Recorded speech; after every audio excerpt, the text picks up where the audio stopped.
definitely. My dad is also a health freak, you can say.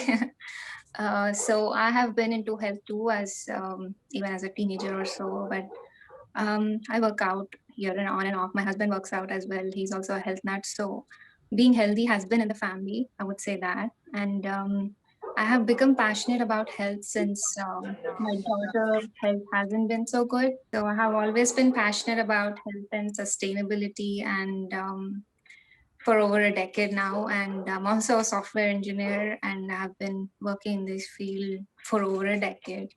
And yeah, I'm also a health coach. I took a health coach training program in 2018-19, and that has helped me grow in a way that I can help people make sustainable lifestyle changes to be healthier and happier. And yeah, that's me. Nice. So tell us about your daughter's problem, which is going to be the major focus today. Yeah. When she was a baby, she was pretty healthy, except she had eczema, which was pretty severe. I guess it was related to asthma later on. I'm not sure. But that was taken care of, with steroid ointment, topical one. And she was okay at that point. And then, How old was she? Sorry? How old was she? now No, how old was she when she started this problem started? she was few months, like 3 or 4 months maybe. Okay. Yeah. And uh, and there was an arrogant version of me that didn't listen to my mother-in-law or my parents, and I didn't listen to them, and I didn't give her any allergenic foods because science back then, research said that babies under 1 year shouldn't be given any allergenic foods like peanuts or not anything else, just so that they won't have allergies later in the life. So I didn't give her any of the foods that any grandmother would give. So that was a big mistake I made with my first kid.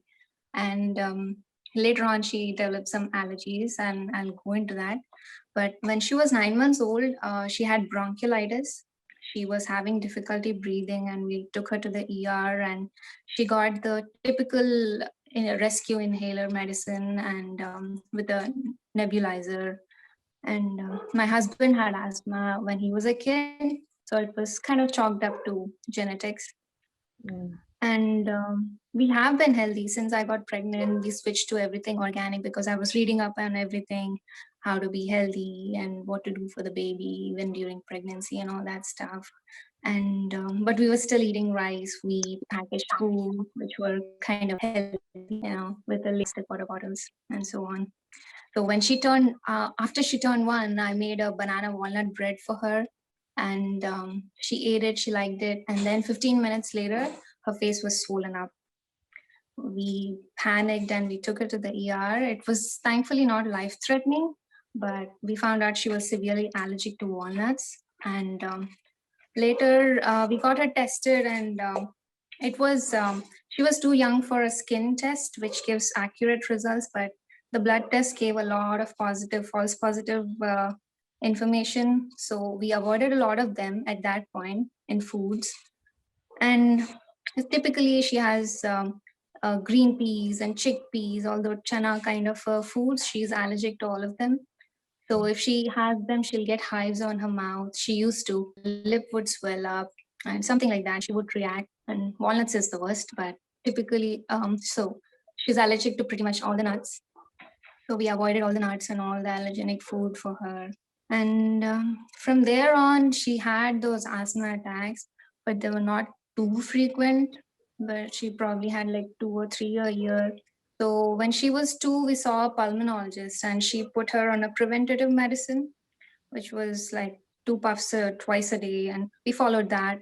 So even that medicine, we don't have to do it in summer because asthma attacks are not prevalent during summer. So we can take her off and then start back on during fall, winter, and spring. Um, so we followed that, but we didn't really notice much of a difference with it. And then later on, we got her a regular skin allergy test that they go and see what you're allergic to. Right, So right. we found out she's also allergic to pollen, dust, mold, and all this stuff. So she was getting asthma attacks because of viral infections or pollen or something. Yeah. There were a lot of triggers in here.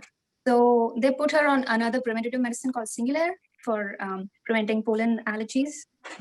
And she's been on those two preventative medicines for years, and we didn't see much progress. So we kept it up during those troublesome seasons, and yeah, we didn't see much change. She has gotten pneumonia, bronchitis over the years, and so just to learn more and be more educated and maybe to help not just my family but other families as well, I signed up for this health coaching course. And I got to learn a lot there because they taught about not just what foods to eat, but also the quality of the food, where to find it, and different dietary theories from veganism to keto diet, and how to guide people to make sustainable lifestyle choices, not just making it out myself. And one big thing I learned about was functional medicine. So many might not be familiar, so I'll touch that. Functional medicine is a branch of medicine that not just it just not um, like may it is for healing. It's not just for managing symptoms, but it gets to the root cause of the disease and heals from the root, not just on the top. So it's done using diet and supplements. So this is the best of science, I would say. Um, since I know millets and millets protocol now, I would say functional medicine would rank second when it comes to healing, with my experience. And so this course, it doesn't go very deep into all the topics, but it touches everything and gives you an idea what's out there, what you can approach based on what the needs. And it's not just about physical health, but also emotional health, your social life, and what makes you happy and healthy, and all that stuff, and how to coach people through that. And it's health coach is a bridge between a doctor and a patient. A doctor has a time to get tests done and tell the patient, this is your diagnosis, this is your medication, okay, now you cannot eat all these unhealthy stuff, maintain a better lifestyle, and then he lets him go. But the patient is like left is all on his own, don't know how to make the lifestyle changes because he's been living all his life that way. So health coach is someone who can help bridge the gap between that and help people their lifestyle and keep up with their health and keep them accountable for their own health. And so I really liked the course, and I did an advanced course after that on the gut health, which is not exactly advanced, but it gives the fundamentals of digestive system. And so this was all in 2018 and 19, and 2019 was the worst year for our daughter. So she had already two bad asthma attacks, and that was in January and March. And she got steroids for both of them. I'm sorry. How old is she? Was she now, or is she 2019? You said was the worst attack. So how old was she then? She was 7. 7. Okay. Yeah. So her asthma attacks only got worse because she was needing more and more medication. And January and March she got those steroids, and I was freaking out because any doctor says you shouldn't be getting more than 2 steroids a year. That means it just means that you need more help. So the typical preventative medicine we were giving her, the QR and the Singular, weren't doing anything for her. So since now I learned about functional medicine, I turned to it, and I found a great local functional medicine practitioner. And we saw her. She did a bunch of tests. Besides an allergy, she diagnosed her with SIBO, small intestinal bacterial overgrowth. So Yes, there's too much of bad bacteria growing in your small intestine, correct. and leaky gut. So uh, so leaky gut is about your gut lining. The big intestine has your microbiome, and that's pretty much eroded. And then the single cell layer, the lining of your large intestine, is your protection. and that gets eroded with gluten or other stuff that toxins that can attack you. So once that layer is eroded, again, there are holes in it. Toxins and food particles can get into your blood, they can damage or do a lot of damage. They can hurt your immune system. Your immune system can react badly. Many things can happen. Many things begin with a leaky gut. So that was in place for her. And we had a sleep study done because she was sleeping with her mouth open.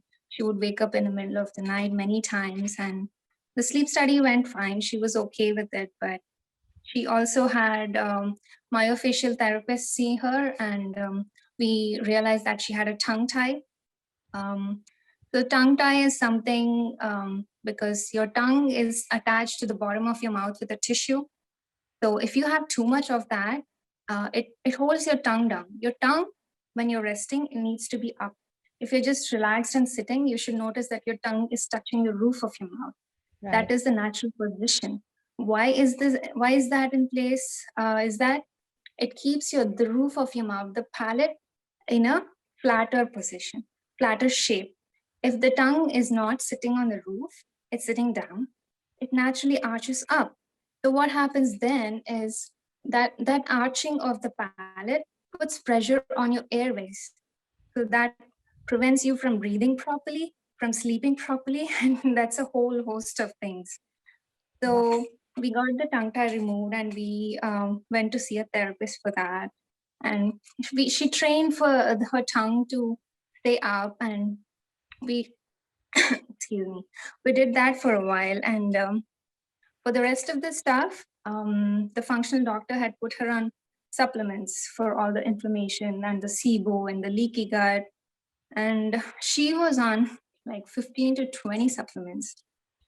So every day I was giving her tablets, topical ointments, powders, and a plethora of things. It was overwhelming me just to give it to her.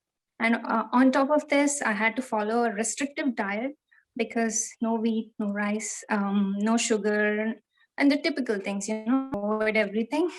But the thing was, I didn't have millets in my bag at that point. If I had known about millets, I would have had some food choice to give her. What? Right from the beginning, as she was when she turned like 9 months. After 9 months, you can start giving them. You know. Yeah, Yeah. absolutely. Yeah.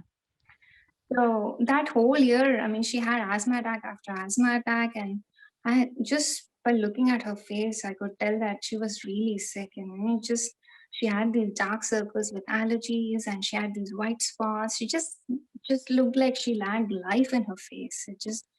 I could tell it. My gut was telling me something is wrong. It's just I'm not going the right direction. And then end of me, she had few more asthma attacks, and then October she had an asthma attack, again steroid. November she had asthma attack so bad we had to take her to the ER. It developed so quickly. I just don't know how, but we were in the hospital and her oxygen levels had dropped, and she was given albuterol and steroids intravenously, and the albuterol, the nebulizer, was on her for 6 hours straight. It was that bad. I was just panicked and crying, and the anxiety I had at that point in my life, it was horrible. And someone mentioned their kid was in the ER today morning. All that fear came back, all that emotions that I felt at that time came back when I read that message, honestly. Yeah. But then again in December, she had another asthma attack, and that was pneumonia. That turned into pneumonia. And she again had steroid and all the albuterol and all that. I was exhausted at that point. I felt cornered. I was helpless. I just used to watch her get sick and sick and sick, but the Can I stop conventional you? medicine wasn't working. I'm Yeah, sorry. that's what I wanted to ask you. So you had her started already on functional medicine at this point. So how long Yes. had you been taking functional medicine? We started around May. Okay. So it was like 6 to 7 months, Okay. 7 months by this time. Yes. But the thing was, the functional medicine doctor I was seeing, she was super busy because she was the only one in our area. And she was the only one in her practice, the doctor, to see any patients. And she was super busy and I couldn't get her to see my daughter again to get reevaluated. And I was so distressed about her health at that point. And yeah, I'm not bashing functional medicine here. I It is understand. great, Yeah. but it just at that point in time for my daughter and with that practitioner's time schedule just didn't work out for us. The thing is, we are not bashing any medicine. We are not bashing allopathy either, but what we are trying to do is like find answers to what works and what really doesn't work, what keeps Yes, the condition afloat and what really takes care of that condition and eliminates it. That is what we as a community, as all of us, that's what we are trying to do. This is not bashing right. anybody. So Yes. so Every science and medicine has its place. Like conventional medicine, yes, I don't know what I would do if there was no rescue inhaler for my daughter. And if there was no steroid at a point where her lungs can do anything. But also there's a downside that the more the medicine you use, the more your body needs it. Your body starts depending on it. And then there's functional medicine, which can heal. But yeah, it has its downside of being expensive and other things. But so one day, late December, I was at Organic Sphere talking to Sudhi, and I was expressing my agony to him about my daughter's asthma. And he mentioned, like, a few days later, Dr. Kadir Wali is coming into town. You should go listen to him, and you should really talk to him about her. And so, I up to that point, I had no idea about Dr. Kadir Wali. I heard his name, but I never looked him up or did anything. We were eating millets, but not all the 5 millets. But we were eating on and off, mixing with rice and the wrong way. So and then so I had no idea what he would say at the lecture either, and then I went to the lecture and man, I was blown away. yes, As I said, I'm a big I'm highly passionate about health and sustainability. Over the years, I have seen people talk about health, sustainability, reduce plastic, and all that stuff. But those environmental people, they don't care. In their suggestions, at least, they don't really talk about health or what's right for the planet, what kind of food would be right for the people. And then there's the health community that would get like superfoods from across the planet in small, tiny, unrecyclable plastic bags. And it just didn't fit right in my head, and it correct. just didn't never felt right. So uh, going through that health coaching training program, we had guest lecturers who are famous personalities, doctors in functional medicine, and like Dr. Mark Hyman. He is one of the head of the Cleveland Clinic for functional medicine, and Dr. Andrew Weil. He's a big proponent of Mediterranean diet for healing. Vani Hari, she's the food babe, and he is she challenges big companies to improve the ingredients in their packaged products. And Dan Buettner, he is one amazing guy. He has written a book about the blue zones, about living longevity. Have you seen that? Yes, I've read that book. Yeah. Yeah, it's a really good one. I was really impressed by his work. So I have seen everyone, but let me tell you, Dr. Kadir Wali is way above and beyond anyone. So I his work, completely agree with you. I couldn't agree with you more. So but go on. yeah. So when he talked, he started his talk with mentioning about Lord Venkateshwara and how his wife healed him when he got hurt using little millets. And then he started it just really struck me that he is a scientist who's talking about Puranas, and he's not just stuck in today's science. He has taken invaluable information from the past and implemented has taken his perspective of science and done research and brought the best solution to humanity. And then he talked about tea and coffee plantations. Yes, Some people say coffee is healthy, some people don't say they're not. Most people say tea is healthy because of the flavonoids and all that stuff. And he's the first person that talked about how the tea plantations and coffee plantations are eroding the hills that they are being planted on, and they're destroying the forests. ecosystem. They're Yeah, destroying the forests. Yes. I was shocked when he talked how he blended sustainability and health together. It just felt like I met a guru that I wasn't even looking for. Yeah, and interestingly, the Starbucks ad, they have this, they had a campaign. If you get in your coffee mugs, then we will give you a free coffee. And on the bottom, the logo, protect the planet, of our planet, or go green, or something like that. I mean, Starbucks saying that, okay, so Ironic. they want to restrict it to the mugs we use, the paper mugs, so we can save the forest, not the coffee, which is for which you are destroying all the forests. So this is how it is. It's kind of a little ironic. I'm like, really, coffee mugs for coffee, free coffee? Yeah. Yeah, yeah, it's kind of funny in some ways.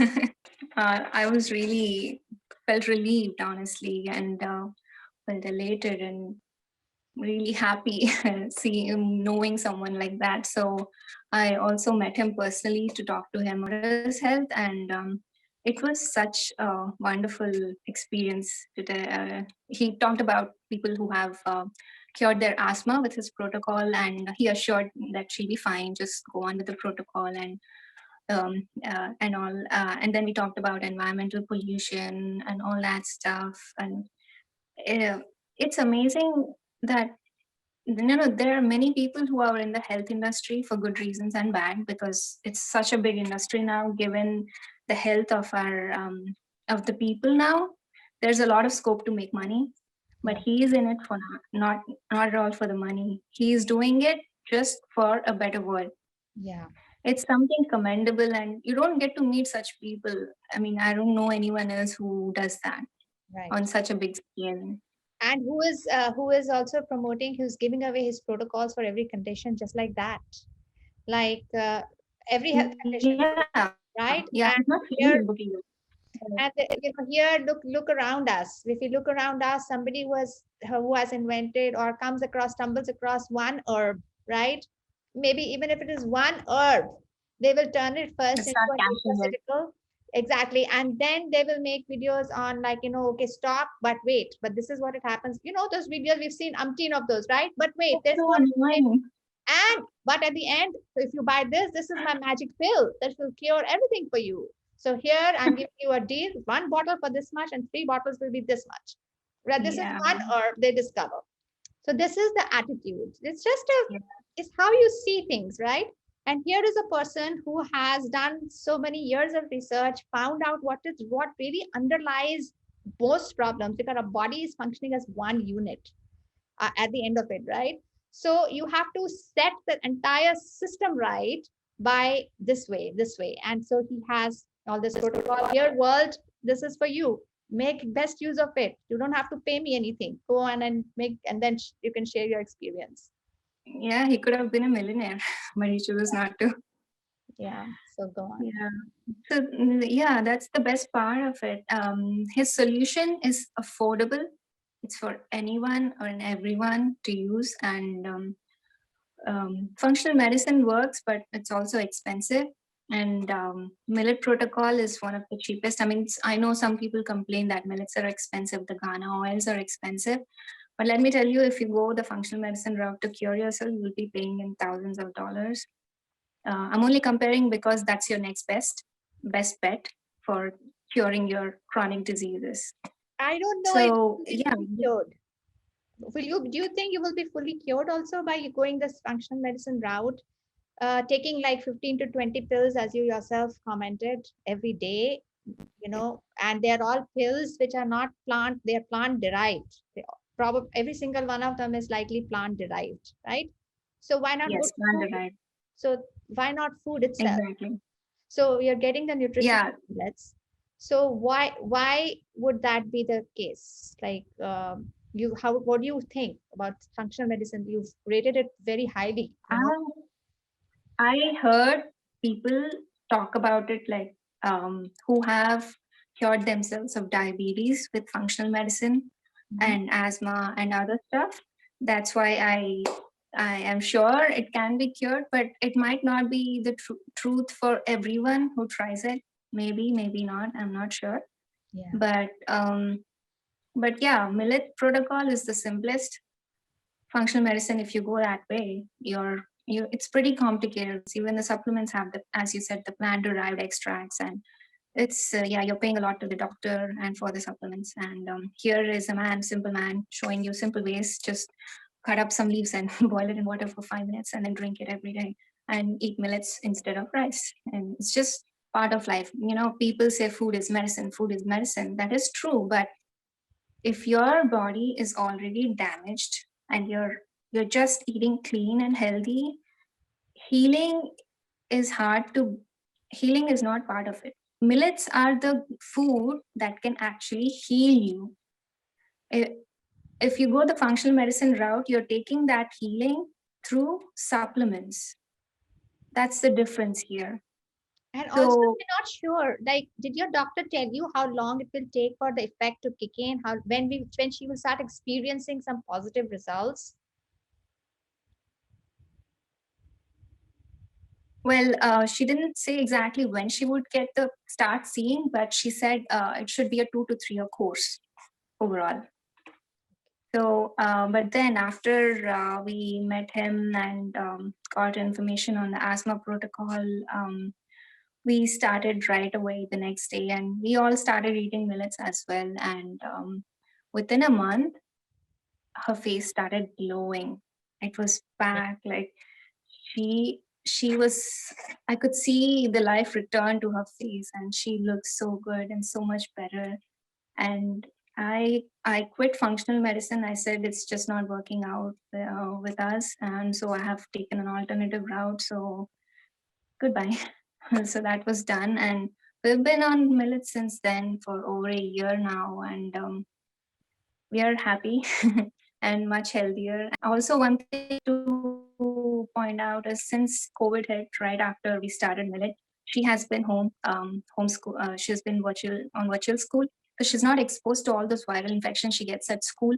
So her lungs got a break from getting infected or getting asthma attacks as a consequence of viral infections. So her lungs had some time to recover. So far, one she still has pollen allergy, and this month has been pretty bad. So she's having some like irritation in her throat or a little tightness in the airways, and so I have been giving a little bit of rescue inhaler here and there. But yeah, it's not completely gone. But one big thing I noticed was she's tolerating cold weather. Before it was like if we flew in an airplane or just got out and stayed out in the cold weather a little bit, she used to start cough or start wheezing as a consequence of that.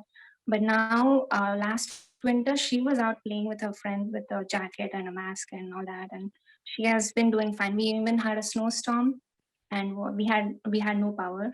And one night it was around 40 degrees Fahrenheit in our home, and she slept through it. She had no issues with it, and I'm really thankful for that. And because we would have been helpless at that point because the roads were ice. There was ice on the roads. There was never nowhere we could go also. So Right. I was really thank God and Dr. Kadamali that day. Yeah.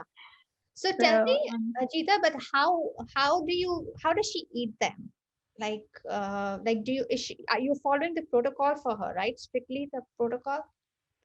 I mean, she does eat some outside food. I won't say that we eat 100% clean or complete, but so we just give her instead of rice, just with curry and cooked millet, or sometimes I'll give ambali. That's her least favorite because she doesn't like the soupy texture. So I try to add some fried potatoes or something that's crunchy to counteract the texture of the ambali. Yeah.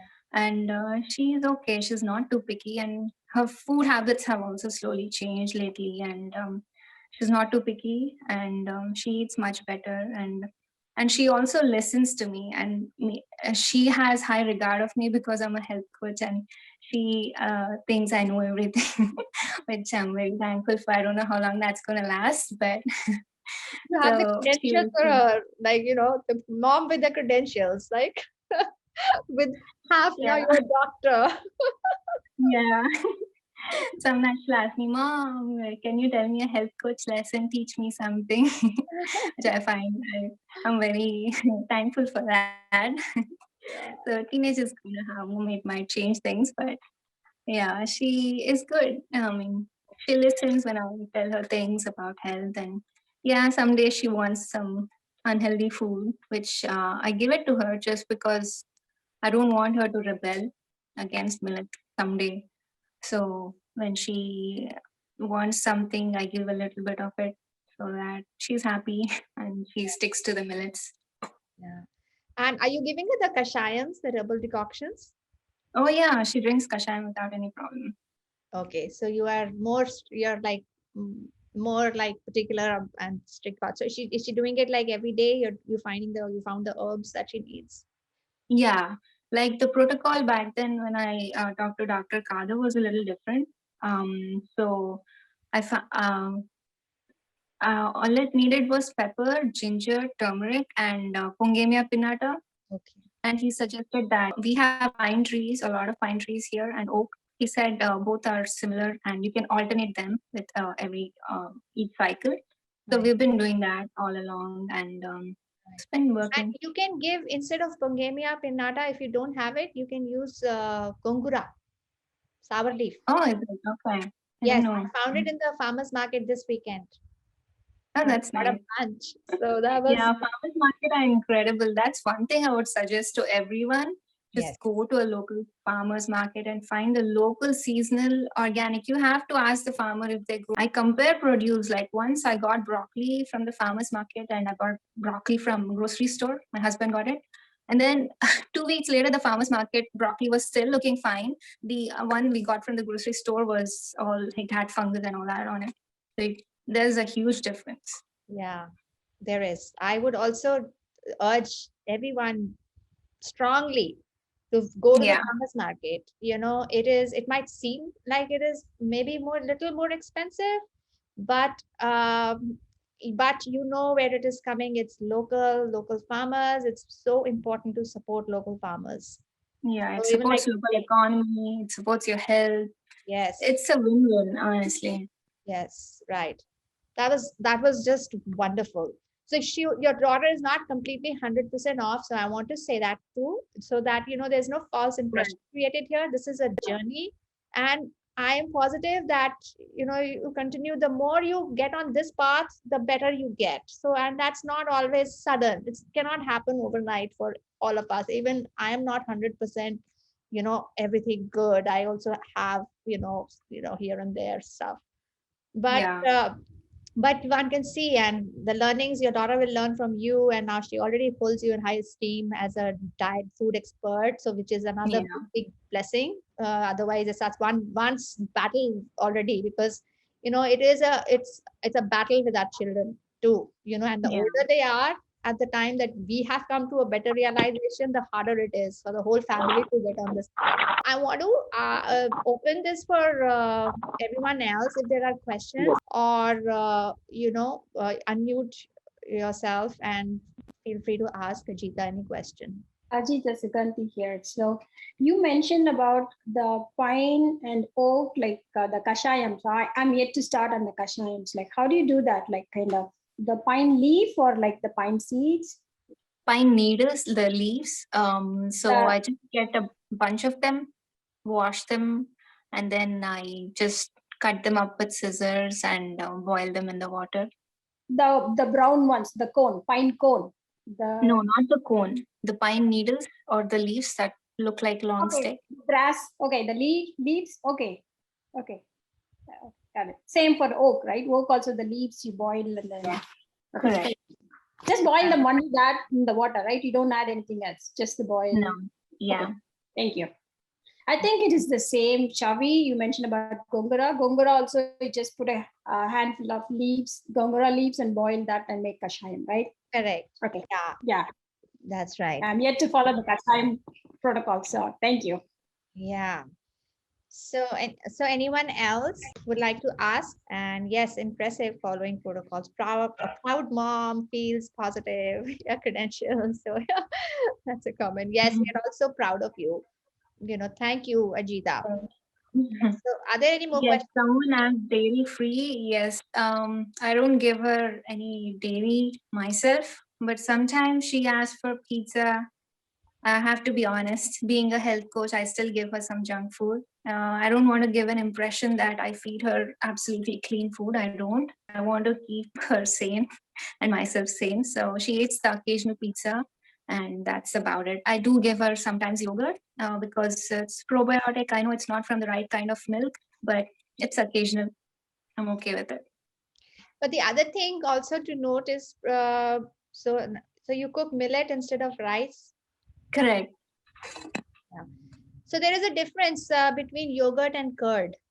So yogurt, as we know when we buy from the store, the Right. taste you have, they don't have live culture now at all, because yogurt means something which has been made using live cultures, but then they put something in it which kills the live cultures, because they don't want the fermentation process to continue, because otherwise the yogurt that will turn sour.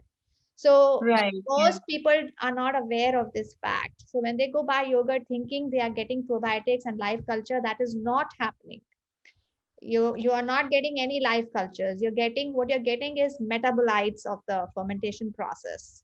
You're not getting any live cultures. So probiotics are not getting coming into your body from the yogurt, store bought yogurt. The only live cultures that you will get from is from curd, what we call curd, which is homemade curd, right? Or yogurt. So this is a realization. I also realized this fairly recently, because I asked Dr. Khader, then what is, I always thought yogurt still has. He said, no, yogurt the fermentation has been stopped. So live bacteria doesn't exist in that product at all. It is only the curd we make at home which still has that. Because if you keep that curd outside in your It's just counter, it our. turns sour. That means that bacteria is doing its job. It's still Mm. alive in there. I started making peanut yogurt. It's coming out good. I like it. My daughter hasn't adapted to it yet, but it's a good Wow. option. Yeah. Wow. So what about coconut milk? Did you I try that? tried coconut last time. I tried to make coconut yogurt, but it turned into coconut buttermilk. It Oh, was not thick enough, but it tasted good. I liked it. She hates coconut flavor, but okay. peanut is an alternative. All right. Question. Do you have to boil the coconut milk to make coconut curd or just milk as is? You boil? You have to heat it, not to a boiling point, but until Um, you see like steam on the top, and okay. then let it cool down to the lukewarm temperature that we usually ferment at. And then add the, okay. Yes. Thank you. Yeah. No, actually, we can make curd from outside yogurt. It's only I don't know if you have, some of them have like the Bulgarian yogurt. It comes in a bottle. I don't know, a glass bottle. I've seen it in the Yeah. store. Maybe I don't know if that, probably it should say clearly it has live bacteria still or not. So if you are able to make from that outside yogurt, it probably does have the live bacteria cultures. When I have fermented the plant milk so far, I have used both the yogurt from the store and the peppers, serrano peppers or the mirchi with their heads intact, or just add the heads into it and you just do a slit in the mirchi and then add the mirchi as well. I Those see. have the lactobacillus bacteria in them, so that will also help the fermentation process. It might take longer if Yeah. you're just adding the mirchi heads and mirchi, but it'll still ferment. It might not be the best, thick yogurt, but it does ferment. Okay. Awesome. Do you refrigerate curd? Yes. Yes, yes, Yes. Samantha. Yes. Yes. Otherwise it'll turn sour. So I do. All right. So any more questions before we move on now? All right. So we move. Thank you so much, Thank you so Ajita. much, Kavi. And we wish all the very best to your daughter. What is her name? Fiona. Fiona? Fiona. Syona. Syona. Siona. Wow, what a pretty unusual name. So we wish her, Siona, a big hug and a path to a glorious, asthma free life. Yes. Completely We look 100% forward to that. healthful. All right. So we'll Thank invite you. Fiona, lovely name. Yes, all the best to her. So now we invite Sugandhi, who's going to be our next speaker. She's been asking you questions. I've never seen her. So today, Sugandhi, you have to reveal yourself. There you are. our beauty product diva. So Sugandhi is like, there is so much information. She's like bursting with information on all kinds of things. So And she's we appreciate her, yes, and Chavi. We yes, we really, really totally do. appreciate her Yes, recommendations, and we are the followers. yes. Oh, thank you. Thank you. Thank you. So she has a bunch of ideas on how to make your own skincare products, starting from head to toe. And so, but before you start that, I want to ask you a few quick questions. Yes, correct. Yeah. Yeah. So I want to ask you, what are the things we had a discussion before this, and Sugandhi shared a lot of very valuable. So I think this one session is not going to be enough. So, but at least let's get started with her. What are the things that turned you towards holistic healing first? As and food as an answer. Yeah. So to begin with, number one, my first inspiration is my mom. So my mom always goes to the kitchen for anything, right? So when I was a kid, I didn't even visit, I haven't gone to a hospital because for everything, my mom goes to the kitchen. When we have a blood wound or something, like she puts coffee powder or turmeric for everything. When we cough, when winter comes, she makes rasam. And when one person gets sick, then she changes the way of cooking. She makes curry leaf curry or something like that. So food is the medicine, right? So like we don't go out at all. Like once a year is very hard, like kind of, right? So every time anybody gets sick, the entire family, we eat whatever she cooks because it's healthy not only for that person. Even my brother gets sick, and we lived in a joint family with 5 uncles, my mom's brothers. So 5 uncles, my 2 brothers, and it's a big family. Any one person gets sick, she cooks healthy food for everybody, and we are used to it, right? So if something is sick, that means we have to change our diet, and then that's how we get better. So that's in our blood, that's in my DNA. So that's how my mother brought all of us up. So we didn't even think of something medicine. Again, like you said, like I'm going to resonate more of what Ajita said. In the practices, I'm not bashing allopathy. Allopathy is good for emergency, but we should not depend on allopathy lifelong or like rely on it. But for emergency, we definitely have to turn to allopathy, but we should get back on our feet again, right? It's like having a pole, but you should not keep on using the pole. After a while, you should throw away and start walking by yourself. So that's why eating food is medicine, right? So if you don't eat food as medicine, your medicine will be food. So that's the one thing. Like before even I got introduced to medicine, food is the way of living. Food is the way of healing yourself. That's in my DNA basically. Yeah. Okay. So what happened later on in your, let's say something, you had some health problems, right? Yes. Yes. When I was doing my, like in between my schooling and college, that period, my dad expired and I was very young, and it was too much emotional for me to handle it. Like I suppressed my emotions. I really don't know how to vent it, and still I don't.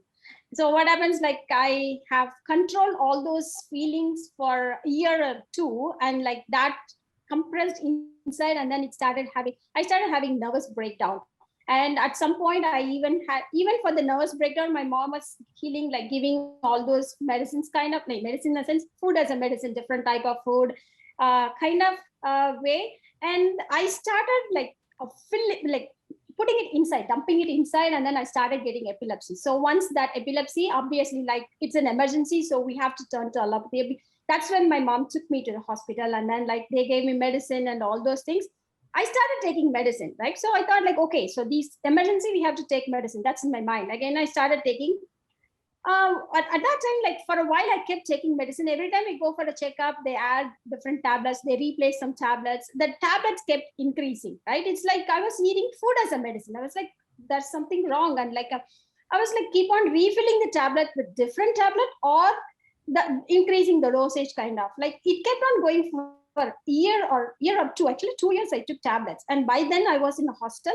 I joined my college, my bachelor's, and I did my bachelor's of engineering. And like at that time, my tablet was over. In the first year itself, my tablet was over. And then I had to refill. It was really hard for me to communicate. No mobile at that time. So communicate and get the tablet refill. By then, I stopped medicine. And I was like thinking that like, why did I even take medicine? Because without medicine, I could survive. And I started feeling different feelings. That means these medicine were suppressing my feelings, but not curing the root cause of my this thing. Because that medicine side effects, because every medicine, trust me, they test the medicine. But I have been taking 7 tablets, like 7 tablets. The combination has different effect in my mind, and that was disturbing me. My first year grade was horrible, trust me. And then like, so that had a lot of side effects. And then once that stopped, only my root epilepsy issue was there. Other issues are gone. Then I realized there is some way, some other way I have to handle it. Then I stopped the medicine voluntarily all of a sudden. And I used to go to temple, like Paurnami, I go to Tirunamalai for this, that temple, like every other time. Like I started going out a lot, kind of when I visited.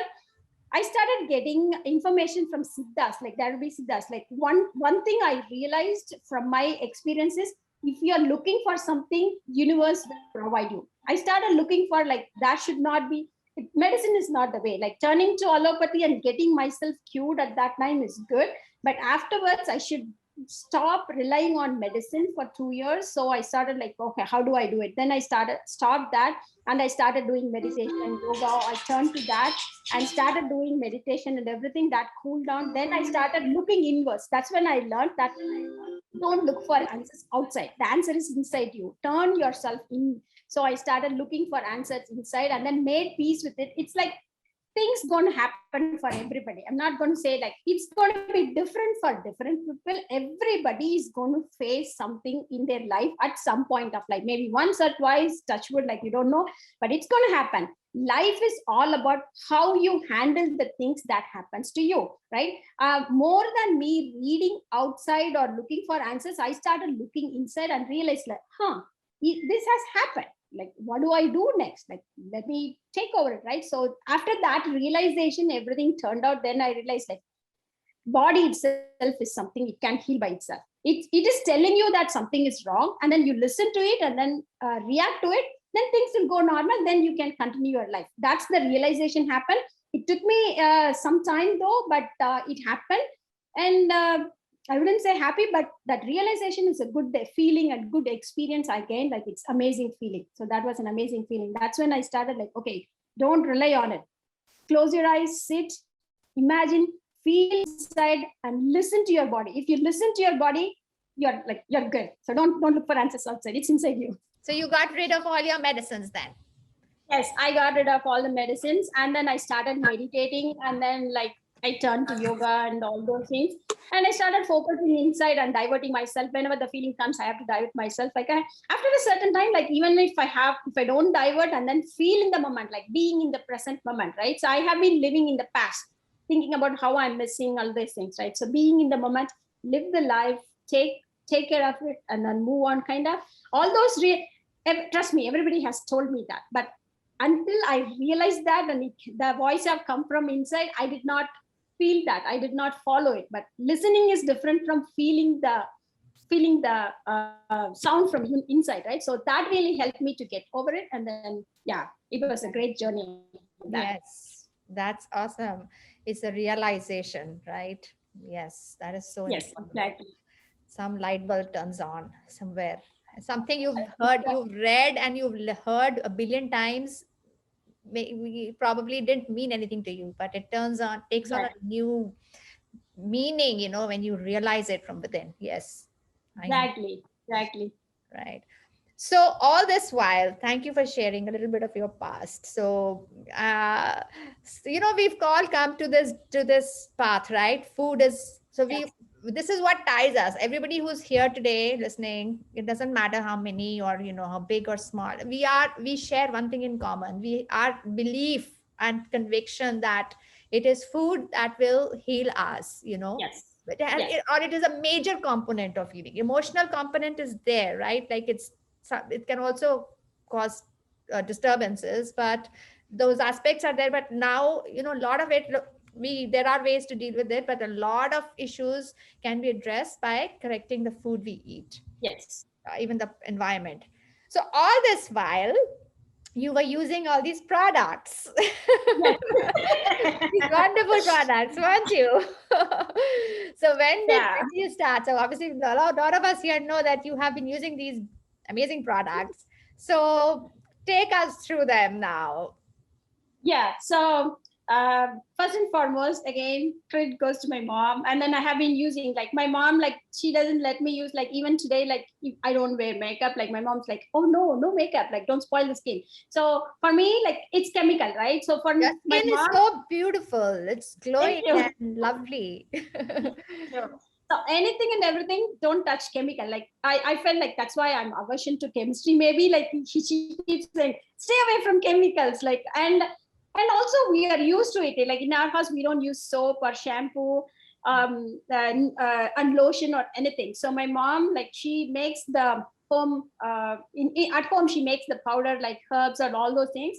Now I just visit India and then buy that from the Khadi craft and bring it. So I'm not used to using soap in the skin. Like, when I was in the hostel, I was using the same powders and all those herbal this thing, and I was being, like, looked down upon or, like, bullied a couple of times. I started using soap and shampoo. I got spoiled. Like, my skin started being so dry and then, like, itchy, and, like, my hair, like, got so dry and it was bushy like this. I had this much hair at that time. So, like, so many things changed, and then I said, like, I don't care about others, it's about me. And then, like, I switched back to my normal herbal products, and then it worked. And it is not about, again, number one, disclaimer, I'm not selling any products. Number two, all those are homemade, you can make it at home. Number three, until it is a habit, that's why I named it as a habit, right? Until it becomes a habit, it's not, you not be used to it. Like, you don't force yourself that, okay, now I'm switching. No, make it as a habit. Once it becomes a habit, you can't get rid of it. Like, it's one of your habits, right? So habit is very important. So to begin with, like, tooth powder, body wash, I use a powder, and for hair, I use a powder. For lotion, I use oil. When I was in India, I used to use coconut oil. We don't have olive oil there, so we use coconut oil and almond oil sometimes. But over here, I had no hand soap, no soap. For washing the clothes, that's different. That I go for soap. Yes, for body, no soap. And for over here, when I came here, like, I identified the olive oil and almond oil mix is really good. Morning after take, applied olive oil in the morning, and it still stays here. Like, that's it. No, I don't apply anything else. So that's the lotion, only lotion I go with. And that's how I'm living, like, my entire life like that. So I'm so used to it. So tooth powder, right? While Yeah. you're doing it, where do you usually get your almond oil from? Almond oil, I get it from Indian groceries. Olive oil, I get it from Costco. Okay. Yeah. So you use the cold pressed oil, right? Virgin oil. Yeah. Again, I'll give you a little bit history behind why I'm, like, all these doing. I gained my knowledge from multiple gurus. I cannot say that just one guru. I have a lot of gurus. Like I said, once I'm open for it, and I started looking for only one thing is, if you search for it, if you look for it, universe will provide it. Only thing is, you have to be aware of it, being in the present. That's the one thing, right? So, like Bhagavad Gita, being in the present is the one thing, main thing that you have to take it from Bhagavad Gita. So if you are being in the present and look for answers, universe will give you. If you are not getting the answer, that means you did not listen to it properly, or you are not aware of it. Universe have already given to you.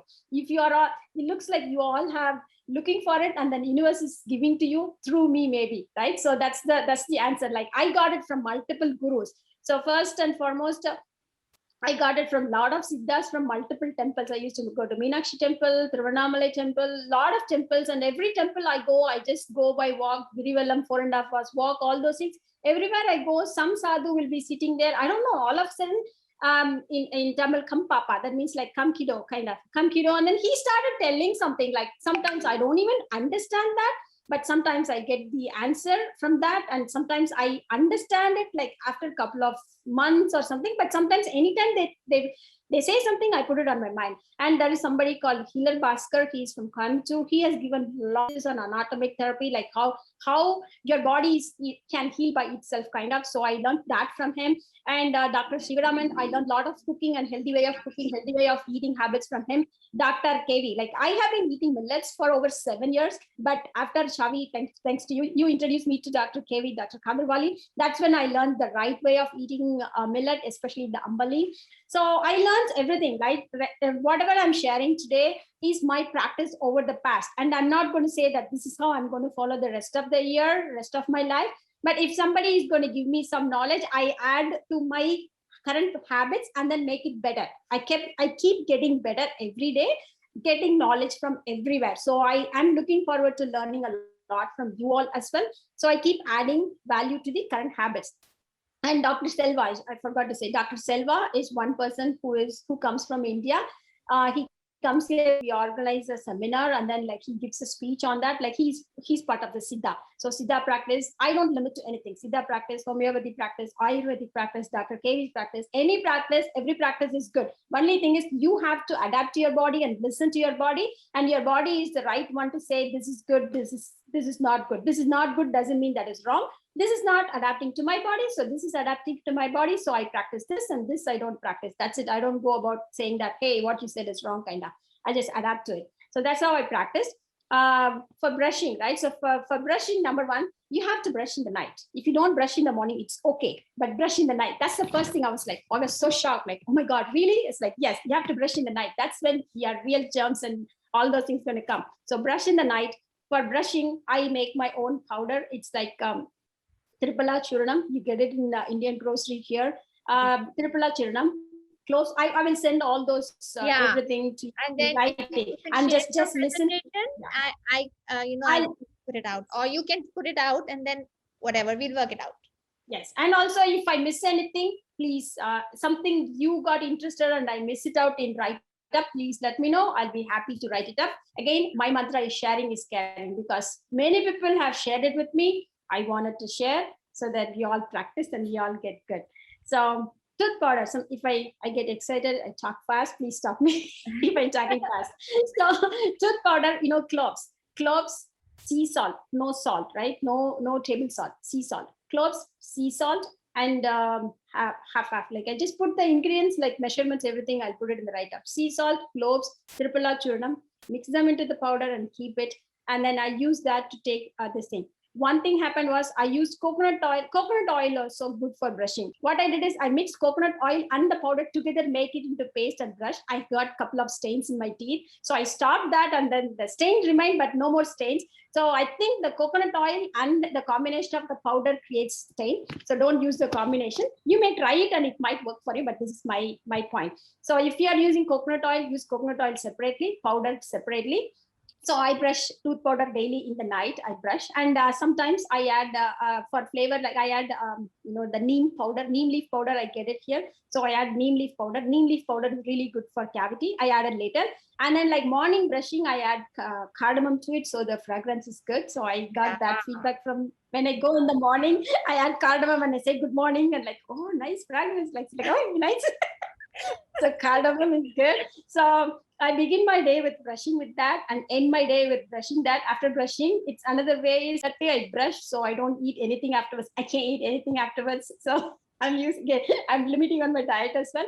So morning I start my day with brushing. After brushing, just before taking bath, I add 1 spoon of sesame oil in my mouth, and then keep sesame oil in my mouth. So you have to gargle sesame oil for 15 minutes before you spit it out. It has to be frothy before you spit it out. If you put it on spit, it doesn't add any value. And also make sure you don't put it on oil pulling. Yes, don't spit that oil in the sink. Spit it in the bathtub because it's oil, right? Yeah. So I put that oil in my mouth and take bath. So it will take at least 15 minutes for me to take bath. So by the end of shower, I just spit it out. So I'm just saying how I'm like parallel tasking, multitasking, so that I'm minimizing the effort in being a healthy habit. I'm explaining my habit. I'm not expecting you all to follow the same way. This is an accumulated habit. Don't get swamped. Start one at a time. Start one thing at a time, follow it, then add another habit, then add another habit. You'll be good. It's an years of practice, what I'm sharing. Okay, so that's how I do it after oil pulling. And in the shower, when I do bath powder, right? So bath powder, there are like several herbs they add, especially there is a different term like kasturi turmeric. So that will not make yellow stains kind of. That's a fragrant one. So all those mixed herb I get.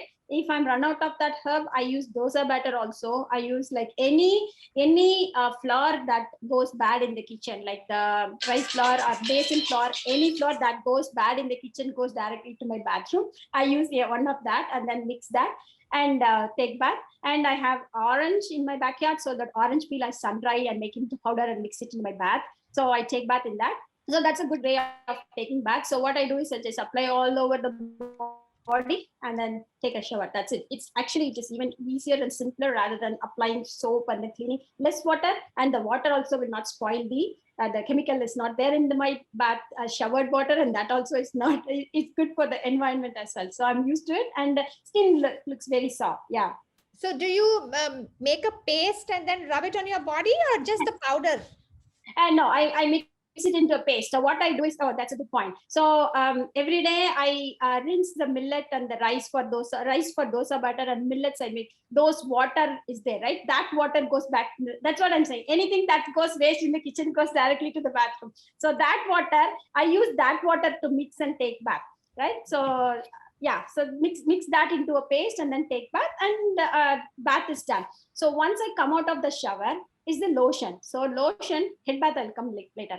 So lotion, when your skin is wet, immediately if you apply oil, the skin absorbs it and then retains it. When your skin is dry, you apply oil, the oil stays on top of the skin and stays as is, like it's oily. When you're out of the shower, immediately if your skin is fresh, hydrated, if you apply oil, the skin absorbs, it will not retain like oily. It will be like oily for a few seconds or few minutes, but it will not sticky. It will not be sticky, right? That's the right time. Right. And another thing is, when you apply oil, don't pour oil immediately. Do this and apply.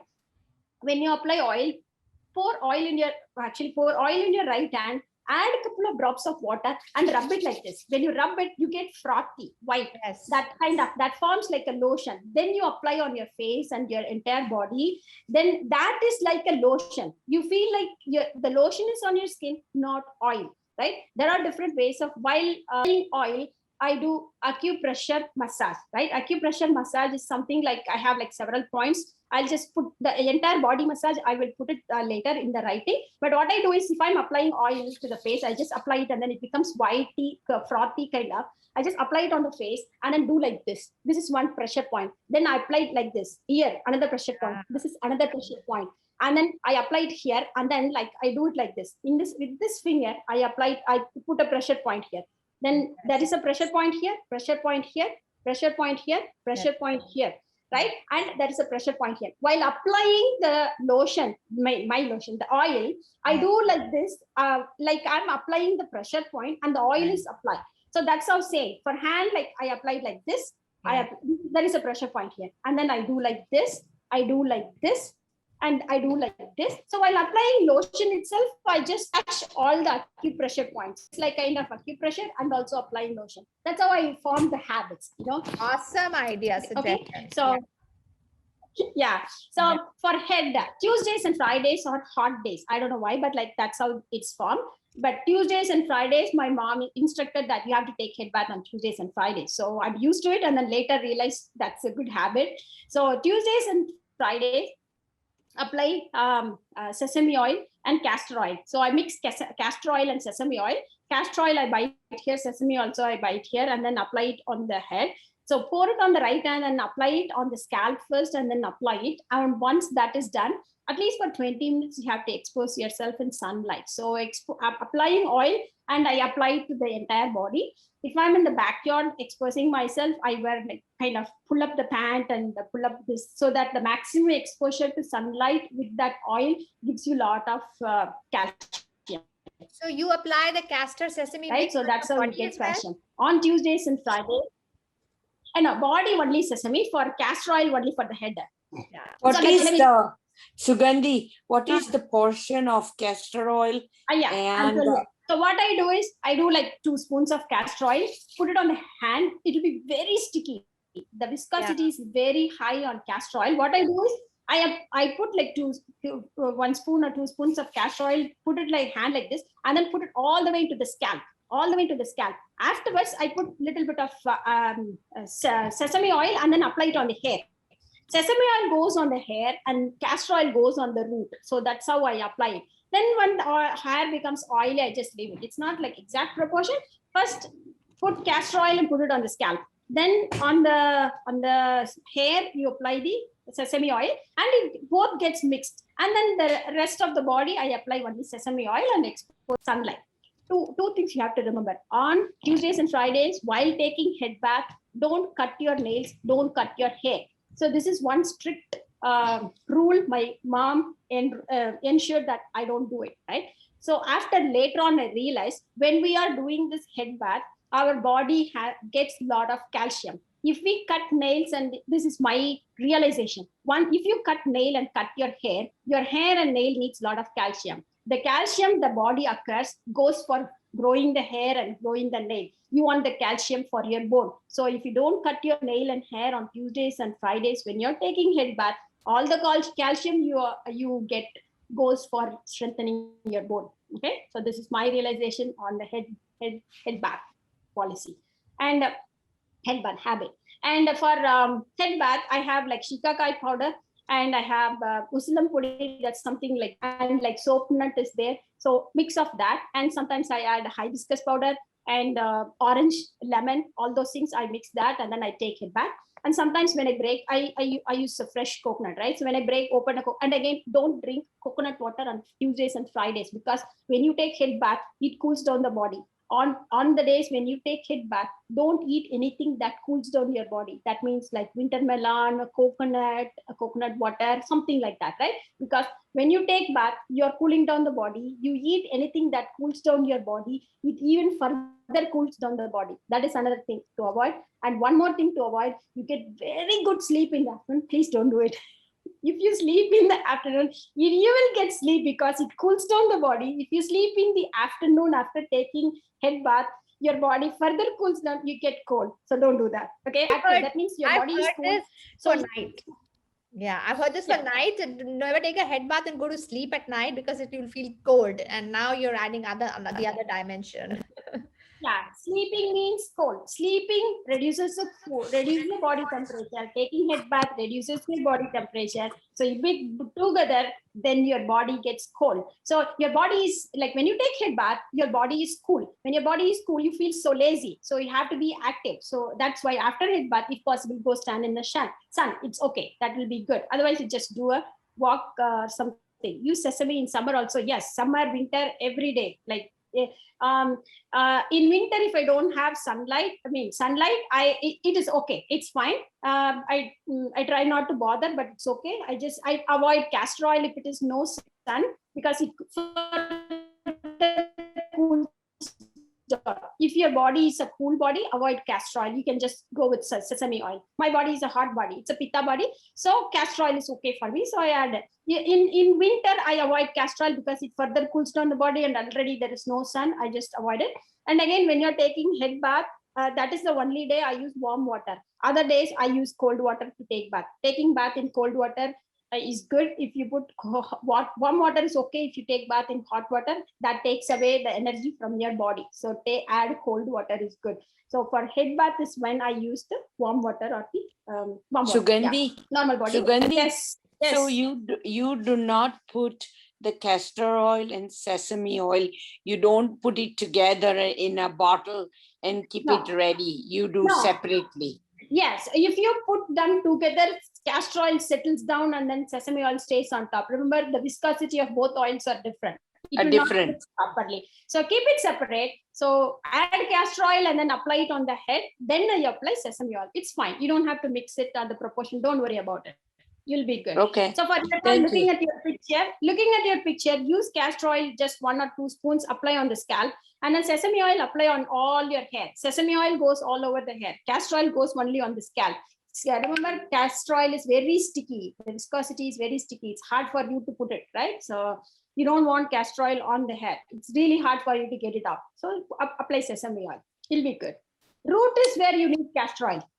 Just take this. Thank you. Sesame oil for fluffy and all those things, but root needs castor oil for strength. Okay, have that as a I want to ask you, as you get older, your eyebrows get thinner and thinner. Do you have any recommendations for that? So like when I said I do the face, this thing, right? Take castor oil, apply it on, I don't know if you can see, take castor oil and apply it on your eyebrows like this. Castor oil, apply castor oil on the roots where you want hair, right? So apply it on that place, and and for darker hair and for more hair growth, castor oil is best. Apply that. Okay. Thank you. Welcome. And what is the ratio of almond or olive oil? Like both equal, like half bottle. That castor oil bottle, right? Like 3/4. I buy 1 castor oil and 1 bottle of almond oil, mix it together.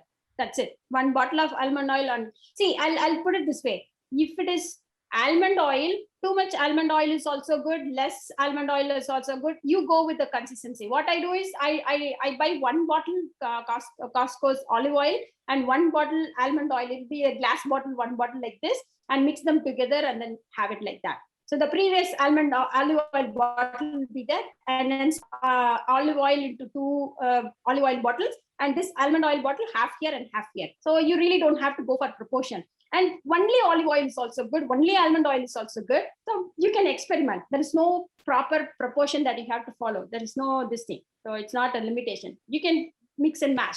Sometimes if I don't get almond oil, I just apply olive oil alone. I travel a lot when I go to my friend's place and then I get only olive oil. I just use only olive oil also is fine. But you feel the difference that it'll be very oily kind of. When you add almond oil, it will not feel more oily kind of texture. If you're fine, if you're staying home, you apply only olive oil, it's still fine. Okay? This is for the body you're talking about. Yeah, body, yeah, somebody asked the question. So I'm just parallelly answering that as well.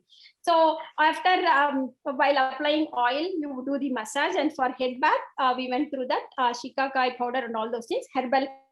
I add that hibiscus is very good. I add that. And the essential oil, the facial oil, sometimes what I do, sometimes I get, depending on the spring, now I have roses. The roses, I sun-dry that and double boil it in the oil and then add it as an essential oil to it. And sometimes I get lavender comes in and I add lavender to it. If you want fragrance, you can add it. Without fragrance also, I apply. Sometimes if you're really interested in adding, buy essence oil and then apply also. But I don't buy essential oil and add to it. I apply oil as is. But if I have the flower, I just double boil it, add it. And sometimes what I do, when I'm traveling, when I'm going and training, when I do training, 2 days standing there and give a training, I want to add some fragrance, like perfume, right? I don't use perfume. So for perfume, kind of what I do, there is something called Javadu. I get it from India. It's kind of a herbal, made with sandal and all those things. That is a mixture. So I add that in this one. And nowadays you get that in a small bottle with liquid. I just apply it here where I get sweat kind of, because I don't use perfume at that area, not in the body, on the dress, right? On the dress, because that means I don't want chemical touching, though it is not chemical, still I don't want that touching my body. So I apply it on the dress. When it is summer and I'm standing there 2 days talking to people, I don't want to feel sweat smell. So I apply that. And also I apply that 1 dot here. 1 dot here, and I recently found out that it is available in liquid format. Normally it will be powder format, so apply that powder. So that this place, when I apply it, when I go, as if I have applied fragrance, like the perfume on my body kind of. So you feel that one. So this is your sandal mix, which you say comes as a liquid, and otherwise you mix it in oil. Yeah, that is in the powder. Yeah, if you wanted to apply in the oil also, you can apply. What I have that essence, because I normally don't want the fragrance. Yeah, I keep the liquid as is. I don't apply in the oil. I keep it in handy. So when I'm traveling, when I'm with people that I'm going to be feeling sweaty, I don't want the sweat smell to come. At that time, I apply. Generally, I just go with oil. I don't care. When I'm at home, like I don't even want to apply oil because that will be a extra chemical or extra something I'm adding, right? I try to be raw, like just raw as is. So that is good. Like don't touch your skin, like don't spoil your skin, kind of, right? This is what God has given, so I have to maintain it, kind of. So that's the, yeah. So thank you.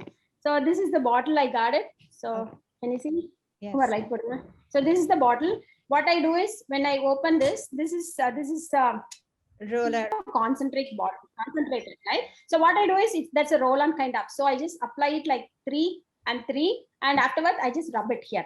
It's a very good fragrance. Can you? I'm just kidding. So it's a very good fragrance. So this is what I get. This is available in powder format also. I just powder it and then keep it like this, kind of in the dress, something like that, and then you keep getting the fragrance, right? So that fragrance stays for a while, so that you don't feel, even if you're sweaty, you don't feel the smell, right? Actually this is number 2. Number 1, if your sweat is smelling, that means sweat is another form of getting some things out of your body, right? That means if your sweat is smelling, that means something is trying to come out, so you detox. So that's when I realized that I have to detox. Still I try, I observe the smell, right? So input equal to output. That's one thing you have to follow. Anything like you eat, that has to come out. Anything you drink, that has to come out. Anything you inhale, you have to come out. So that's why inhale is 5 counts, exhale is 10 counts, kind of. So so input equal to output. I keep watching. If output is very, it smells, but if it is very bad smell, that means it has a lot of impurities inside the body, right? So that's when, like, I observe the sweat smell. My sweat smell is not that bad. Sometimes when I travel, I eat some junk here and there, then I feel like, oh my god, my sweat is smelling. Oh yeah, I eat this. And every day I observe the body. Every day, every output I observe the body. 1 output I observe, 2 output I observe, sweat output I observe.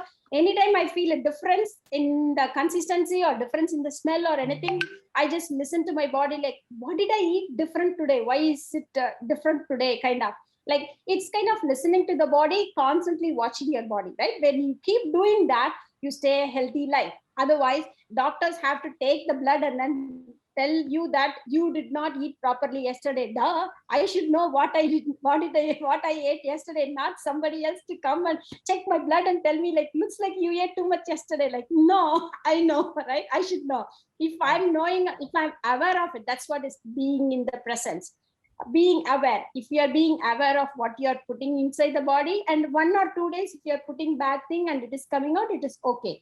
And every quarter I do a detox. Every quarter I ensure that I do a detox. For that detox, I use castor oil. Castor oil detox I do. And that one again, I'll send up a write-up on that one. And what else? Bath powder. Let me check my notes. Tooth powder, oil pulling. And again, every day, one more thing what I do is, as soon as I brush, I take water, like eye wash, right? I take water in my hands and then put my oil in this. And again, when I was in India, I used to wear glass. And then I realized that I don't need glass, that I don't use glass. Take water and then blink your eyes in this. There is something called a cup or something, but I don't like it. Because sometimes when I travel, I miss that. It's a very small thing. Just because I don't want to be depending on anything. Like, I should be me. Wherever I go, I should be me. So I take a water in the basin and then I blink like 25 times. So that cleanses your eyes. That is very good. And once a week or once a month, sometimes I do neti pot. So for neti pot, you have to buy a neti pot. So I really did not get it. So I bought the syringe, like the syringe I had. So I just do this and then push water and it comes out. I push water and it comes out. Like, you don't have to do often, but once in a while you do. Tap water for eye cleansing. Yes, I drink tap water for drinking, cooking. I'll tell you in detail about that. Yes, tap water for here, US tap water. Even in India, I just use tap water. It's fine. Just water, right? If it is impurities, I will kick it out. I don't think there is any impurities in the water, right? So I just get the tap water and then do it from the basin. Even if I'm in the hotel, I take hot water. And again, it's not hot water, cold water. Even in winter, when I get up in the morning, it's very cold. I take, after brushing, I take the cold water and blink. And very often you can blink. It is totally fine. anytime I use restroom, I use the hand wash. I immediately, after washing the hand, I take water and then blink. When I'm in the office, like I used to blink, and then somebody came into the restroom at that time, like, are you okay? They thought I'm crying. I said, like, are you okay? No, I'm okay. Yeah. And then Actually, that's a good tip because I think we are very neglectful of our eyes. I am because, and I'm on this computer so much, and so every time you go out, and I have an eye cup, but this is a very nice tip, that to use your Yes. palm as a eye cup. Yes. Yes, that's a good Good question. question. Hand wash with what? Yes. So when I'm in the office, in the restroom, I hand wash with soap. It's okay because like kind of, but at home, what I do is after taking bath, the leftover taking bath, the body wash mixture leftover will be there, right? That I keep right next to the basin. I use that to take bath. Otherwise, I take some powder, this oatmeal powder or something, anything, rice flour or anything, you can use hand wash. But in the office, I cannot take that and then do that. But in the office, I use the soap for hand wash. After hand wash with the soap, my hands will be dry, and immediately after coming to my office room, I just use the oil and then moisturize with oil, moisturize my hand with oil. Otherwise the soap will take away all my oily in my hand. So yeah, so once in a while I use that soap, it's fine. In my office, yes, I have no choice. But pretty much if I'm traveling and if I'm going to some place, I take the powder with me, the rice powder, right? So just to have a rice powder and then use that rice powder to hand wash, it should be fine. So you don't worry about chemicals. Just rice powder will cleanse like anything. Trust me, if you guys don't have any hair wash or anything, do one thing. Use dosa batter to take bath. For head bath or body wash, everything. Use dosa batter to take bath. You will see a lot of difference. Even the hair will be so sticky. Trust me, it has methi, right? Methi is really good conditioner. And like when I'm going to my friend's place, like I don't have anything to take bath. I just take the dosa batter and then take bath. I say like, are you crazy? I say like, it's fine. They just like they have like a shampoo, conditioner, everything in the because I'm traveling. I'm their guest. They have everything there. I said like, no, I want dosa butter. Like, what do you want dosa butter for? So I'm going to go visit the person who makes dosa only. So how much dosa batter do you use? Like a bowl full? Do you mix it, dilute with water, or it's pretty thick? Yeah, it's like one scoop, right? So like kind of this scoop, right? Like 3 or 4 spoons, and then like you apply all over the body, right? You're not gonna apply like this. You just take little bit and then apply it on the body. Like take little bit and scrub it on the body, right? It's not applying like a paste all over the body. You take it little bit and scrub it on your body. Like 3 or 4 spoons should be fine. Same for my hair, like 3 or 4 spoons for my hair should be fine. So you try that every day while making it. Maybe like one dosa portion will go for my washing. Like if I run out of something, I take one dosa portion, one dosa for taking bath, another dosa for head bath. Trust me, try that. You will see a lot of difference. Start from there. Then you think about You make the dosa batter Sugandhi, every day. Sugandhi, when Yes. you use your dosa batter, doesn't your skin gets dry? No, it doesn't. Because after taking bath, see, when you use that, your skin is taking away everything. Afterwards, you're applying oil. Remember that moisturizer you're applying. It doesn't get dry. When compared to soap, dosa batter will not take away all those things. Trust me, methi, it has viradal. When you apply it on your hair, you will feel the silky texture of Does your it hair. open up the pores? Does it open up your skin pores? Yeah, after scrubbing it, you're applying oil when you come out, right? When you apply, after you come out of the shower, you apply oil. When you apply the moisturizer oil on your skin, it will absorb, and then like it retains all the oil in your body. So it will be oily. It will not be, see, I applied oil after taking bath. I applied oil in the morning. Since morning, it is still like this. I did not apply anything. It's still dry. It's not dry. It's not oily, but it is not dry. Thank you. It's soft. Thank You're you. welcome. Try that. Go there. You are using all kind of chemicals. What is Dove, whatever products. I don't want to name the product, but whatever products. You're like, you have no question using those products. Trust me, use your dosa butter. That has less chemical, that is more organic and healthy to apply on your hair. You're eating that. You can apply on the hair. It doesn't do any harm. I know that we are like, your question. There's a question for you. yeah, does castor oil, sesame oil get removed with dosa butter? You bet. Yes. I apply the castor oil and the sesame oil, then I apply dosa butter and rub it, it will come off. Yes. What should we use for deodorant?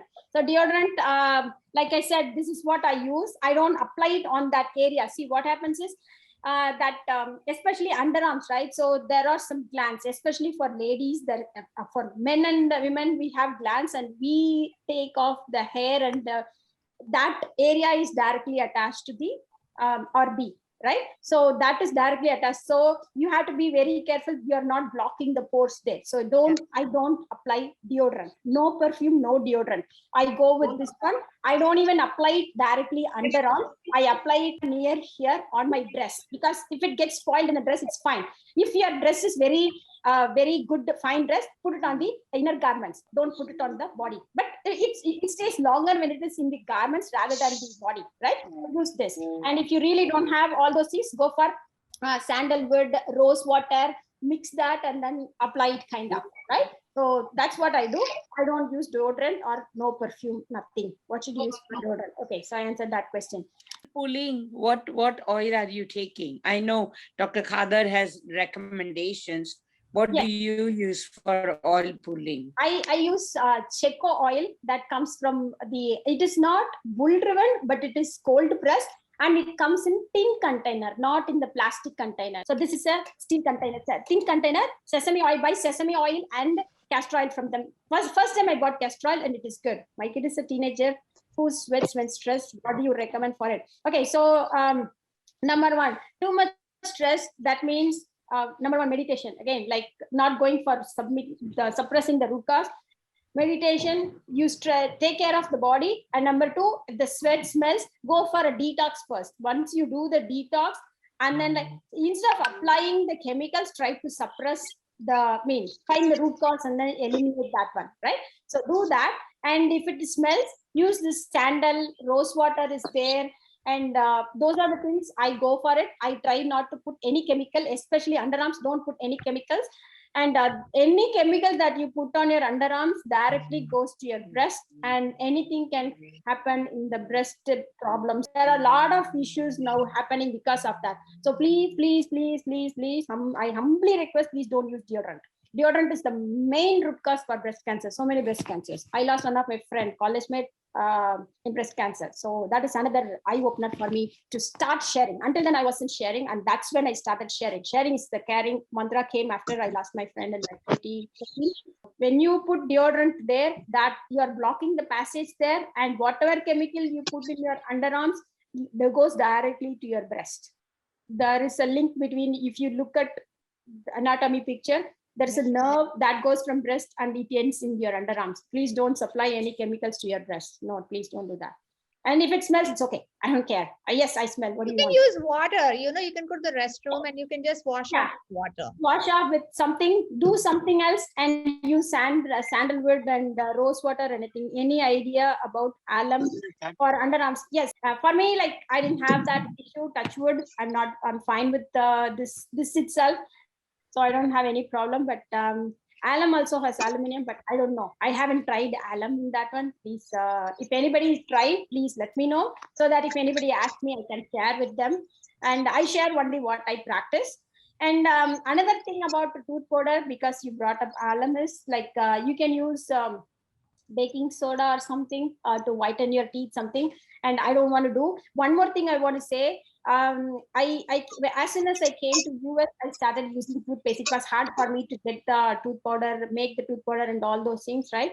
So for a while, my teeth started become very sensitive, and I used to go to dentist, and then dentist was telling me that I have decay, I have to do this, I have to do that.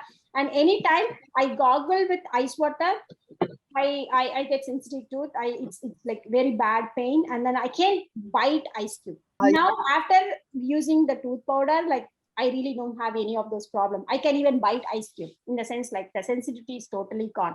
So if you have sensitivity, please use that. And if you want to clean your if that tooth powder stains you feel, use baking soda, but I don't care about the color. It's good. Question: after hair wash, no need to apply hair. Now, two things, because you asked. As soon as you apply, as soon as you take head shower, don't comb your hair. If you comb your hair in wet hair, a lot of hair will fall. Leave it to dry because the pores are open. Leave it to dry. Once the hair is dry, you comb, you'll not see lot of hair fall. Number two, I take bath. I take oil bath on Friday morning, and Friday night I apply coconut oil, or Saturday morning oil. I take this one, I rub it and then apply it on the scalp. You apply it on the scalp, and whatever you apply on the scalp will pass through your hair. Don't apply it on the hair, apply it on the scalp. Root is where you have to apply oil. I apply oil the next day. I leave the hair as is, but if you want, you can apply oil to your hair, but don't apply immediately when it is wet. Let it dry. Once it is dry, apply to the root. I apply to the roots, and maybe Friday night I apply to the root and go to sleep. I get a good sleep. Or you can apply it on Saturday morning also, it's fine. Same Wednesday morning also fine. Okay. Great tips. Excellent. One last thing I wanted to tell, like the combing habits, like especially, and I don't know how many ladies are there, it's exclusively for ladies. And one thing we think that those 3 days, it will be painful. Trust me, it should not be painful. Maybe like the first day, just before the start, you feel discomfort because it's a normal cycle. I feel body heat increase and some discomfort while it starts. You know what I'm saying, right? While it starts, but you should not feel the cramps or pain, back pain, this thing. That means you are having some balance issue, right? So for that, this portion, right? So can you see, this is the pressure point for that. If you feel pain, that is the pressure point. You have to massage. You can use your index finger and do 3 times here, 3 times here, like that. Like you can 3 times clockwise, 3 times anti-clockwise, right? That's one of the pressure point. Every day I apply oil, I do this one. This is the last spot I do, right? Another thing which everybody, all ladies should do is, while combing hair, I do this. Like from here, I go all the way here, right? I do 20 times like that. When you do that 20 times, your ovary will be strengthened. Once you start doing that, 1 month or 2 months, you see a difference in those 3 days. The pain will, I wouldn't say pain will go away. You see a lot of difference in the pain you're undergoing those 3 months. Make sure that you're doing that like this, only in the center. Yes, this is the spot, and it goes all the way here. Like that's why I have this comb. I had it here. I wanted to show. So you do this and then go all the way straight like this 20 times. I do that daily. I comb. Whenever I comb, at least once a day, I comb in the morning. I do that 20 times. Close my eyes, do that 20 times. You have to feel the pressure like that. You don't have to scratch like that, but just feel the pressure. Do that 20 times daily. Sincerely do that 20 times. Don't even worry about what is the effect it's going to have. Do that 20 times. After 2 months, see how much you are feeling the pain those 3 days, and your ovary gets strengthened. Remember, like when during the 8th month they do something called simandam. So in our tradition, older tradition, not our generation, older tradition, they have that, like, porcupine, they have that thorn. They just scratch like this for a pregnant lady. So when you do that, you keep focusing your mind there. When you focus your mind there, your ovary gets strengthened, it seems. So when you do that for 20 times in the morning, you're focusing and giving energy. You're channeling all your energy to your ovary. So your ovary gets strengthened. Spend at least 1 minute, do that 20 times, sincerely daily, and then observe after 2 months, you see a difference. Okay? All right, great. Okay, I this see last question. Do you use any hair mask? Yes, my body is pitta body. Like I said, I found the root cause because of pitta. My hair goes white. For hair, I use henna. That's it. I don't have any brand. I just get a henna from India. I just how I make a henna is like I make a tea, like boiled tea, and that tea leaf, that tea decoction, I mix that with henna and then leave it overnight. Next day, what I do is, mostly I do it on Saturday, right? What I do is, after Friday, I take hair oil bath. Saturday morning, I apply coconut oil to my hair. My hair is dry, so I apply coconut oil first, and then apply this henna in the morning, and like around afternoon, I'll take bath because I need time for soaking it, right? So that's why I do it on Saturday. So I do it that for a couple of hours, like maximum 4 hours. I leave it, and then I take head bath, just to rinse off the henna, and then next day again apply oil. If you apply coconut oil, then only you get the color. Otherwise, it will be very orangey. When you apply coconut oil after henna, it will be very dark. Yeah, we'll put it on the health on our Facebook group. Okay, Facebook group. I'm a part of your Facebook also. Yeah, so we'll put Chavi. all this info. Sugandhi, feel free to put all this. Go on Facebook, our group, and put everything there. We'll do that. That will Yeah, be the best way to share with everybody. sure. We'll do that. So Sugandhi, I want to clarify one thing. Yes. You said Yes. for the hair, Mm. for the root, you put castor oil. Yeah. And then on the top, you said that you are using Sesame sesame oil. oil. Yeah. So then when do you put the coconut oil? After taking bath, right? After taking bath, when the hair is dry, so you apply coconut oil like this and then apply coconut oil on the roots. And But that's it. then your hair shows coconut oil when you go out or when you go to work. Yeah. I don't apply coconut oil like this. I apply coconut oil like this in my hair and then like apply it like this to the roots. That's it. Okay. And then like this goes. If you apply it in the morning, it will be more oily. And that's why what I do is Friday night I apply it. So Saturday morning when I go out, I just do like this and then it's good. Thank you. Thank you. It makes You're sense. welcome. Oh, you're welcome, Vidya. Okay, Ajita, did you want to say something? Yeah, I just wanted to share my experience with PMS. Like all through since I got my period when I was 15, I always had, the cramps in the uterus and the back pain before getting the period and 2-3 days during the period. And then when I was breastfeeding my second baby, I realized she was sensitive to dairy. So I quit dairy because I was still breastfeeding her. And I realized my PMS went away and my migraines went away. So I realized I was sensitive to dairy. Wow. So after I quit dairy, there's no pain at all, but I still had that bloating right before getting the period. And after I started eating millets, even that's gone. That's awesome. I don't know when my period's going to come now. It's like a surprise. Great. That is so awesome. What Yeah. wonderful things are happening. Shavi, thank you. Yeah, Shavi, actually- thank you. You are finding right people for Yeah. us. Thank So you these very are- much. These are supposed to be a normal life, right? So for me, like what I'm saying is normal. When I say this to my mom, like, duh, that's normal, right? So we got spoiled with all those other information about things, and then we are like kind of corrupted mind. And now looking at the root, like it's amazing. Like it shouldn't be supposed to be this much amazing, right? So it's like, duh, this is normal for us, right? Yeah. Right. Thank you, Sarita. Thank you so much, Sugandhi. And you're very welcome, Mayuri. And as Sugandhi said, when we seek, we find. The universe finds the answers and sends them to us. And we are all there to help each other and help to spread just goodness, So, Yes, smile. Anytime you feel like this thing, just look at the mirror and start smiling. Like for me, like I'm used to seeing, like when I turn on the camera, immediately I smile. Like so in my office also, when I'm in the meeting, like smile, right? So when you smile, everything will go away, right? So smile creates some hormone inside the body that makes it everything positive. We should all have mirrors in the kitchen, the way we spend most of the time. So keep smiling and you be positive. Those are the two mantras. Thank you. And thank you to your husband for getting all the things to show. Yeah. All right. Okay. Thank you. Thank you, guys. everybody. Thank you. Thank you. Bye. Thank you. Thank you, My Ajita. pleasure. Thank you, Ajita. Oh, and my Sugandhi. pleasure. Thank you, Ajita. Yeah, that was a Thank good you, question. Sugandhi. It was so nice to meet Thank you. Thank you. Thank you, Manoj. Thank you. Thank you. All right. Bye then. Bye. Bye.